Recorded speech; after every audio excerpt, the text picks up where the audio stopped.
धन्यवाद।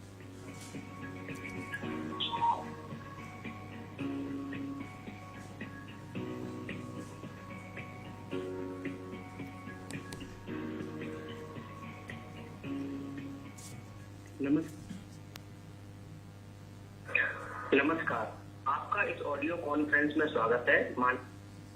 साथियों, माननीय मुख्यमंत्री श्री मनोहर लाल जी हम सभी के साथ फोन कॉन्फ्रेंस के माध्यम से जुड़ चुके हैं, जिसके लिए मैं उनका धन्यवाद करता हूं। ये प्रोग्राम 2 भागों में होगा। पहले भाग में माननीय मुख्यमंत्री जी अपनी बात रखेंगे। दूसरे भाग में आपसे भी सुझाव या आपके मन में कोई प्रश्न हो उसको भी सुनेंगे और उसका जवाब भी देंगे। अभी मैं माननीय मुख्यमंत्री जी से अनुरोध करता हूं कि वो अपनी बात रखें। धन्यवाद। मेरे प्यारे हरियाणा से जुड़े हुए मेरे क्रांतिकारी भाइयों बहनों, आप ये कहेंगे कि हमको क्रांतिकारी क्यों कहा है। मैं आपसे एक बात साझा करना चाहता हूं कि जब भी कोई विशेष परिणाम लाने के लिए विशेष काम किसी विशेष उद्देश्य से और विशेष तकनीक से किया जाए, उसी को क्रांति कहते हैं। अपने देश में, दुनिया में बहुत क्रांतियां हुई हैं। जैसा हमने सुना होगा कि हरित क्रांति हुई अन्न को बढ़ाने के लिए, ऐसे ही हमने सुना है कि श्वेत क्रांति हुई दूध का उत्पादन बढ़ाने के लिए, एक गोल क्रांति हुई आलू के उत्पादन को बढ़ाने के लिए, पीली क्रांति हुई तिलहन और दालों को बढ़ाने के लिए, नीली क्रांति हुई मछली पालन के लिए, भूरी क्रांति हुई खाद और चमड़ा इसका उत्पादन बढ़ाने के लिए, बादामी क्रांति भी हुई इसी प्रकार से। ऐसे ही लाल क्रांति टमाटर को बढ़ाने के लिए हुई। और मैं एक आज विशेष आपसे साझा करना चाहता हूं इस बात के लिए कि एक अमृत क्रांति जिसमें जल को कैसे बचाया जाए, इस क्रांति में आप सब लोगों ने भी भाग लिया है। इसीलिए मैं आपको अपना क्रांतिकारी मित्र बता रहा हूं। और आपको बताया गया होगा कि आपने अपने इस प्रदेश में पानी को किस प्रकार से व्यवस्थित ढंग से उपयोग करना है, पानी का कैसे कम उपयोग किया जाए, इस पर ध्यान दिया है। उस योजना के आप भागीदार बने हैं। हम जानते हैं कि पानी कम भी और ज्यादा भी दोनों हानिकारक हैं। ज्यादा पानी आ जाए तो बाढ़ आती है और हमारी फसलें बाढ़ में नुकसान हो सकता है। ऐसे ही पानी अगर कम हो तो सूखा पड़ जाता है, हमारी बोई फसलें भी एक प्रकार से उत्पादन उसका खत्म हो जाता है, फसलें सूख जाती हैं। तो दोनों का ही एक प्रकार से हानिकारक है। हम जानते हैं कि पानी जो है उसके बहुत स्रोत हैं। हमें नहरों से पानी मिलता है, वर्षा से पानी मिलता है, और साथ ही हम पृथ्वी के गर्भ से भी पानी निकालते हैं। अपने कुएं, अपने ट्यूबवेल ये लगा करके पानी निकालते हैं। हमारा एक समय था परंपरागत तरीके से हम अपने तालाबों से सिंचाई करते थे वर्षों पहले, और तालाब भी अपने आप नहीं बने थे। तालाब भी हम देखते हैं गांव के किनारे बहुत से उस समय के लोगों ने अपने अपने गांव में बड़े बड़े तालाब खोदे ताकि इस वर्षा के पानी को हम इकट्ठा कर सकें और उसका उपयोग कर सकें दैनंदिन जीवन में भी और सिंचाई में भी। अब इस प्रकार का एक समय अब आया है, हमको इन सब चीजों पर ध्यान करना होगा कि समय के हिसाब से चीजें अब बदल गई हैं, क्योंकि अब पानी का उपयोग, ये अंधाधुंध पानी का उपयोग होने लगा है। हमें खेती के लिए भी पानी चाहिए, हमें पीने के लिए भी पानी चाहिए, हमें दैनंदिन जीवन में जो पानी है उस पर भी बहुत उपयोग उसका होने लगा है। उद्योग के लिए भी पानी जो है वो हमको चाहिए, और पानी निरंतर कम होता जा रहा है। एक प्रकार का अगर कहें कि जैसे मौसम में बदलाव हो रहा है, वैसे वर्षा भी अब अनिश्चित हो गई है। समय के अलावा आगे पीछे वर्षा होती है जिसका नुकसान होता है। अभी इन्हीं दिनों में वर्षा के ज्यादा होने से हमारी फसलें कितनी खराब हुई हैं। तो इन सब बातों का जब ध्यान करते हैं तो हमें पानी बचाने का एक विचार ये जरूर आता है। हम जानते हैं जल, जंगल और जमीन, ये तीनों चीजें हमारे जीवन का आधार हैं, और इन तीनों पर हमको चिंता करनी चाहिए। और जब चिंता करने की बात आई तो उसमें से एक विचार आया कि आखिर पानी का सदुपयोग कैसे किया जाए, पानी को कैसे बचाया जाए। जैसा हम देखते हैं कि पानी खेती के लिए सबसे ज्यादा पानी धान में उपयोग होता है, गन्ने में उपयोग होता है। इस पर हमने एक नया विचार जो आपके सामने मैं रखने वाला हूं, लेकिन उससे पहले कुछ और चीजें ये ध्यान आपको मैं कराऊंगा कि पानी जमीन के अंदर से हम दोहन करते हैं तो जमीन धीरे धीरे पानी उसका खत्म होता जा रहा है और इससे जमीन बंजर होती जा रही है। पानी जमीन के लिए उसी प्रकार का एक मैं कहूंगा कि एक पानी की मात्रा जैसे शरीर में खून होता है।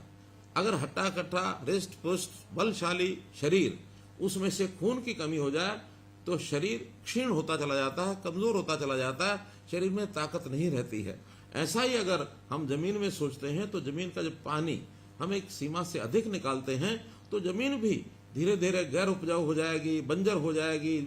एक प्रकार से मरुस्थल और रेतीला इलाका वो भी पानी के कमी के कारण से होता है।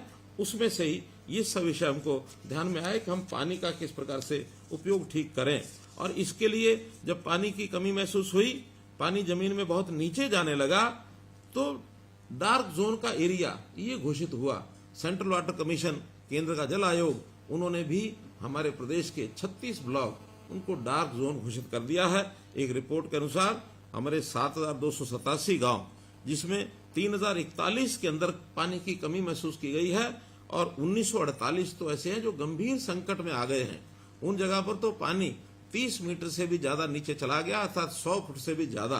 तो ऐसे जो गंभीर संकट के गांव हैं उनमें भी पानी की व्यवस्था कैसे ठीक की जाए, तो इसी के लिए मैं ये कहूंगा कि सरकारी जो तंत्र है वो हरकत में आकर के जो कई चीजें हमने की हैं उसके अंदर जैसा केंद्र में जल आयोग है ऐसे हमने प्रदेश में भी प्रदेश जल संसाधन प्राधिकरण ये बनाया है और उनको कहा है कि पानी का नियंत्रण ये कैसे किया जाए, पानी का सदुपयोग ये किस प्रकार से हो और खास करके जिस पानी का हम उपयोग कर लेते हैं और जो पानी खराब हो जाता है, गंदा हो जाता है, उसको भी कैसे सफाई करें, कैसे हम एसटीपी सीवरेज ट्रीटमेंट प्लांट लगाएं, कैसे वेस्ट वाटर ट्रीटमेंट प्लांट लगाएं और उसका उपयोग दोबारा से रीयूज उसको कहना है, दोबारा उपयोग करने के लिए उसको लेकर आए।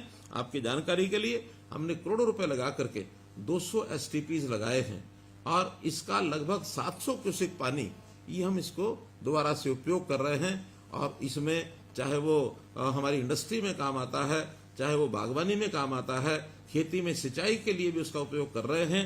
तो एक बड़ी जिसको कहना चाहिए बड़े कदम इसके लिए उठाए जा रहे हैं। और इस नाते से दूसरा जो ज्यादा चिंता का विषय है वो जमीन के अंदर का पानी।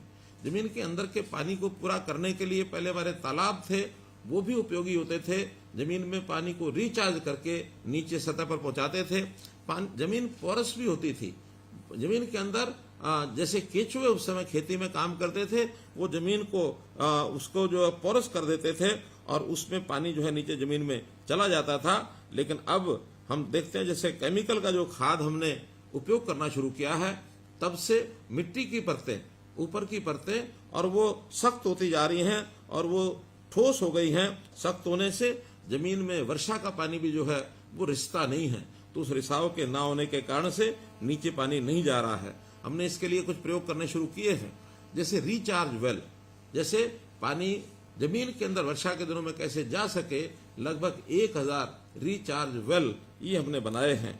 इसी प्रकार नई झीलें और जो पुरानी झीलें हैं और तालाब हैं उनको साफ करने का काम, नई झीलें बनाने का काम ये हमने किया है। इसके लिए हरियाणा में तालाब प्राधिकरण ये भी हमने बनाया है। लगभग 8000 तालाब हैं, उसको कैसे स्वच्छ किया जाए, कैसे उसकी सुंदरता बढ़ाई जाए, कैसे उसके पानी का उपयोग माइक्रो इरिगेशन के नाते हम उपयोग कर सकते हैं। तो इस प्रकार से ये सारे कदम और हमने उठाने शुरू किए हैं। मित्रों, पानी जो है वो बचाना बहुत जरूरी है। जैसे बताया कि पानी के बिना जमीन सूनी हो जाएगी। हम हमेशा अपनी जमीन को बचाने का काम करते हैं, इकट्ठा करने का काम करते हैं, सपने लेते हैं कि हमारे बाद हमारे बच्चों के वो जमीन काम आएगी, वो जमीन हमारी जायदाद है और उस जमीन को हम अपनी विरासत मानते हैं। लेकिन भूलिए मत कि जमीन के साथ पानी ये भी हमारी विरासत है। अगर पानी के बिना जमीन हमने दी तो उसका कोई उपयोग नहीं हो पाएगा। इसलिए हमने इस कार्यक्रम को शुरू किया जिसका नाम दिया हमने मेरा पानी मेरी विरासत। और मेरा पानी मेरी विरासत के अंतर्गत जो योजना बनाई गई वो यही बनाई गई है कि हम कैसे इस पानी का उपयोग, इसका प्रबंधन ये हम कैसे ठीक करें। और ठीक करने के लिए हमने जैसे कहा कि धान की खेती, ये धान ऐसी फसल है और गन्ना खास करके इस प्रकार की फसल है कि सबसे ज्यादा पानी धान में और गन्ने में लगता है। एक तो हमारे मित्र ऐसे हैं जो हमारे ध्यान में आए, उन्होंने अपने खाने में चावल खाना छोड़ दिया। और क्यों छोड़ा? वो कहते हैं कि 1 किलो चावल के उगाने में, उसको पैदा करने में 3000 लीटर पानी लगता है। कह लगे अगर मैं पाव भर भी यानी चावल अपने भोजन में खाऊंगा तो 750 लीटर पानी इसको मैं खराब करूंगा। तो इस प्रकार से एक संकल्प के नाते मैंने एक उदाहरण दिया है। लेकिन क्या हमारा किसान ये अपनी खेती में विविधीकरण करके अन्य फसलों का उपयोग यानी पैदावार करके क्या उसका पानी का बचाव नहीं कर सकता? निश्चित कर सकता है। जब बातचीत हुई तो हमारे किसानों ने कहा कि हमारी थोड़ी आमदन घटेगी। हमने कहा आमदन अगर घटेगी तो हम इस काम के लिए एक बहुत पवित्र कार्य है, हम स्टेट का जो बजट है वो भी इसमें लगा सकते हैं। आपको घाटा शायद पूरा तो ना भरपाई हो सके, लेकिन जो कारण है उसको यदि आप समझेंगे तो उसका कुछ थोड़ा मुआवजा हम भी देंगे। तो हमने 7,000 रुपया प्रति एकड़ ये मुआवजा शुरू किया आज से 2 साल पहले 2020 में। और मुझे बड़ी खुशी है कि आप सब लोग जो आज जुड़े हुए हैं, हजारों की संख्या में आज जो मेरे साथ किसान जुड़े हैं, जिनको मैंने हमारे क्रांति मित्र ये कहा है, जल क्रांति मित्र ये हैं, अमृत क्रांति मित्र हैं। आप सब लोगों ने उसमें सहयोग किया और मेरी जानकारी के हिसाब से 1,74,464 एकड़ पिछले 3 साल में, और इतनी जमीन पर चावल छोड़ करके और दूसरी फसलों के ऊपर आपने जो काम किया है, चाहे उसमें मक्का है, कपास है, बाजरा है, खरीफ की दालें हैं, खरीफ तिलहन है, सब्जियां हैं, चारा है, पॉपुलर सफेदा, ये भी हमने जोड़ दिया है। तो ऐसे लगातार हम तीनों वर्ष में जो रिजल्ट निकाल पाए, 1,74,000 और 464 एकड़ भूमि पर हमने अपनी बिजाई दूसरी फसलों को बो करके एक बहुत अच्छा काम किया है। और मैं चाहूंगा कि आपने जिन्होंने काम किया, ये एक पवित्र कार्य, पुण्य कार्य किया, अपनी अगली पीढ़ी के लिए किया। और इसमें लाभार्थी आप नहीं हैं, लाभार्थी तो सारा प्रदेश है। यानी हम कहेंगे कि हम लाभार्थी 7,000 रुपए के हैं, 7,000 रुपया तो केवल एक थोड़ी मात्रा में आपको नुकसान होगा उसकी पूर्ति करने के लिए दिया। लाभ तो हमारी अगली पीढ़ी को हो रहा है, पूरे प्रदेश को हो रहा है। आप तो इसमें कर्म करने वाले कर्मार्थी बने हैं।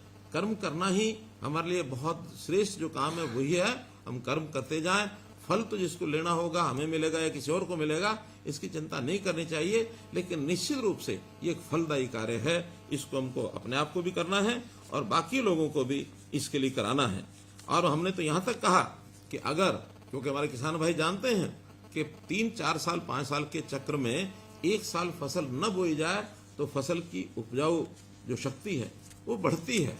आप अगर विविधीकरण से दूसरी फसल न भी बोएं, लेकिन धान की जगह की फसल को आप खाली भी रखते हैं तो जमीन का उपजाऊपन बढ़ेगा और उसके बदले में भी हम 7,000 रुपया ये आपको देने वाले हैं। एक दूसरा तरीका पानी को बचाने का हो सकता है डायरेक्ट सीडिंग, सीधी फसल की जो बिजाई है धान की, अगर वो करते हैं उससे भी हमारा पानी बचता है। इसके लिए भी हमने 4,000 रुपये प्रति एकड़ इसका जो अनुदान है ये दिया है।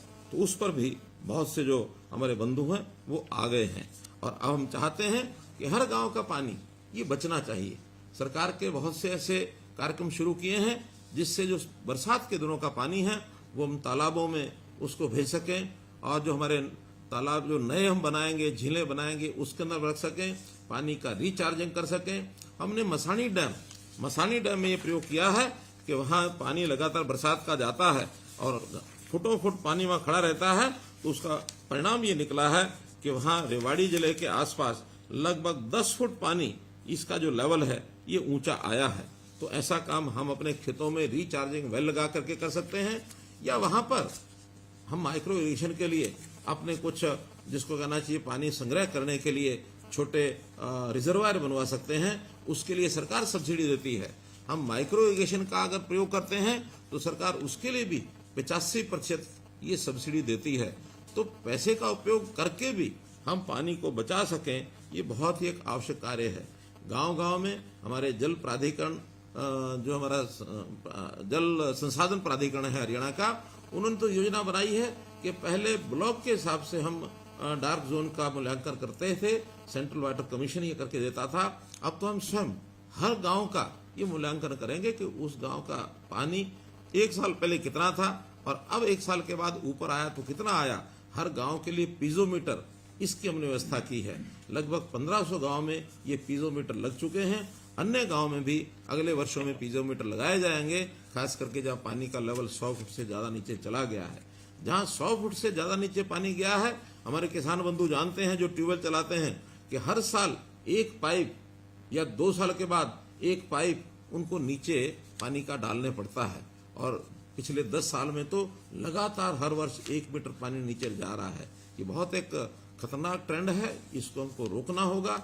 और यदि इसको हम रोक लेंगे तो अगली पीढ़ी निश्चित रूप से हमको एक प्रकार से इस बात का श्रेय देगी कि हमारे पूर्वजों ने पानी की चिंता की है।